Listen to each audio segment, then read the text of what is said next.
ప్రత్యేకంగా రెండు అంశాలను నేను ప్రస్తావిస్తాను. ఒకటి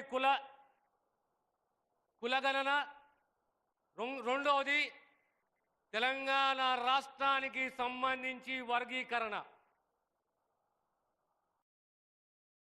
1931లో కులగణన జరిగితే మళ్ళీ దేశంలో మొదటి రాష్ట్రము కాంగ్రెస్ ప్రభుత్వము 2004-2005లో తిరిగి కులగణన చేసింది.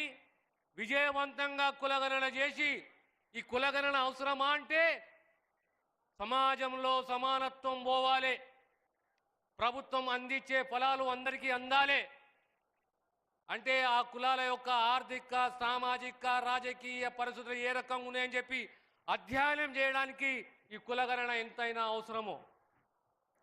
ఈరోజు విజయవంతంగా కులగణన చేసి అదేవిధంగా 30-40 సంవత్సరాల ఆంధ్ర రాష్ట్రము, తెలంగాణ రాష్ట్రములో వర్గీకరణ.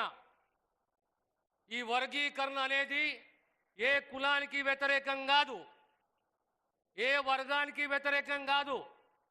ఆనాడు బాబాసాహెబ్ ఏమన్నాడంటే సమాజంలో సమానత్వము రావాలి, ఆత్మగౌరవంతో బతకాలంటే వారి వాటా, వారి హక్కు వారిని పరిరక్షించాలి, వారికి అందియాలి. ఈనాడు 59 కులాలు తెలంగాణ రాష్ట్రంలో, 59 కులాలు, 52 లక్షల పైచిలుకు జనాభా. 1 ఆగస్టు 2024 నాడు సుప్రీంకోర్టు తీర్పిస్తే గంట లోపట రాష్ట్ర ముఖ్యమంత్రి గారు ఆ సుప్రీంకోర్టు తీర్పుకు అనుకూలంగా అసెంబ్లీలో ప్రకటన చేసిండ్రు. మేము సామాజిక న్యాయానికి కట్టుబడి ఉన్నాము, ఈ కులాలకు న్యాయం చేస్తాము, అసమానతలు తొలగిస్తాము, రాబోయే కాలంలో వర్గీకరణని ఖచ్చితంగా అమలు చేస్తామని చెప్పి సరిగా 6 మాసాలలో 180 రోజుల లోపలనే ముఖ్యమంత్రి గారు ఒక సబ్ కమిటీని నియమించడము, ఆ సబ్ కమిటీ ద్వారా మళ్ళీ సిఫారసులు తీసుకొని 1 మ్యాన్ కమిషన్ నియమించడము, 1 మ్యాన్ కమిషన్ సిఫారసులు స్వీకరించి ఈనాడు ఏబిసిడి కాదు ఏబిసిని ఒప్పుకుంటున్నాము, అత్యంత వెనుకబడ్డ కులాలకు ప్రాధాన్యతనిస్తున్నాము. అవి బుడుగ జంగాలే కానీ, దక్కలియే కానీ, జగ్గలియే కానీ ఇలాంటి కులాలకు మొట్టమొదటి ప్రాధాన్యత ఇవ్వాలి.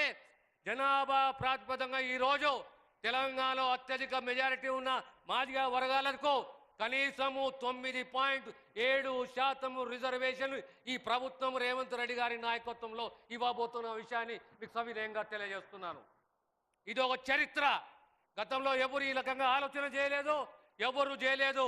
రాబోయే కాలంలో బీసీలే కానీ, ఎస్సీలే కానీ వారికి సామాజికంగా, ఆర్థికంగా, రాజకీయంగా, ఉద్యోగపరంగా ఈ ప్రభుత్వం మీకు న్యాయం చేస్తుందన్న విషయాన్ని తెలియజేస్తూ నేను సెలవు తీసుకుంటాను. Thank you sir. సంకల్ప బలంతో, సారథ్య ఫలంతో తెలంగాణను ప్రతి రంగంలో ప్రగతి బాటలో నడిపేందుకు దినదినం కాదు క్షణక్షణం కృషి